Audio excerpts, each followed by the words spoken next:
হাতে যদি খুবই কম সময় থাকে তো আমার মতন এই রেসিপিটা বানিয়ে ফেলতে পারো। নমস্কার বন্ধুরা, আমি পিঙ্কি আবারও চলে এসেছি নতুন একটা রেসিপি নিয়ে। তো চলো তাহলে রেসিপি শুরু করা যাক। প্রথমে আমি আলু নিয়ে নিয়েছি, আলু পিল অফ করে কাদ্দুকাস করে নিব। তারপরে দিয়ে দিব চপ করে রাখা পেঁয়াজ, টমেটো, আদা কুচি, আর দিয়ে দিব ছোট বাটির 1 বাটি আটা, হাফ বাটি চালের গুঁড়ো।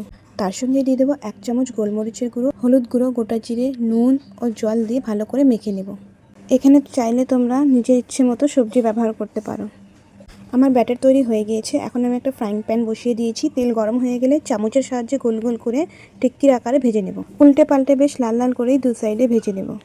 গ্যাসের ফ্লেম লোতে রেখে ভাজতে হবে, তাহলে উপরের সাইড ক্রিস্পি ভেতরের সফট হবে। তারপরে যে কোনো সসের সঙ্গে সার্ভ করো আর এনজয়। ফ্রেন্ডস, রেসিপিটা ভালো লাগলে বাড়িতে একবার অবশ্যই ট্রাই করতে পারো। আশা করছি সবারই খুব ভালো লাগবে। ভিডিওটা ভালো লাগলে লাইক, কমেন্ট, শেয়ার করা অনুরোধ রইল। আমি আবারও ফিরে আসবো নতুন একটা রেসিপি নিয়ে। টাটা।